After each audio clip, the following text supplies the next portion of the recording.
முன்னாள் துணை ஜனாதிபதி ஜெகதீப் தன்கர் மக்கள் முன் தோன்றவில்லை என்றால் ஆட்கொணர்வு மனு தாக்கல் செய்ய நேரிடும் என செல்வ பெருந்தகை எச்சரிக்கை விடுத்துள்ளார். விழுப்புரம் மாவட்டத்தில் மேற்கொள்ளப்பட்டுள்ள திட்டப்பணிகள் மற்றும் செயல்பாடுகளை தமிழ்நாடு காங்கிரஸ் கமிட்டி தலைவர் செல்வ பெருந்தகை ஆய்வு செய்தார்.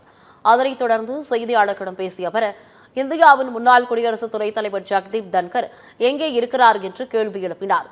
ஒருவேளை ஜெகதீப் தன்கரை இந்திய மக்கள் பார்க்க முடியவில்லை என்றால் ஆட்கொணர்வு மனு தாக்கல் செய்ய நேரிடும் என்று கூறியுள்ளார். அப்பொழுது என்றால் ஜெகதீப் தன்கர் மேனாள் குடியரசு துணைத் தலைவர் எங்கே இருக்கிறார்?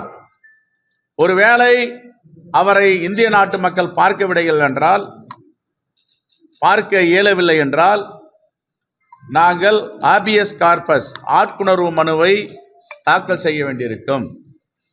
உடனடியாக பாஜக தலைவர்கள் எங்களுடைய மேனாள் குடியரசு துணைத் தலைவர் ஜெகதீப் தன்கர் அவர்களை மக்களிடம் காட்ட வேண்டும். இதுதான் இன்று இந்தியா முழுவதும் பேசப்படுகின்ற செய்தியாக இருக்கிறது.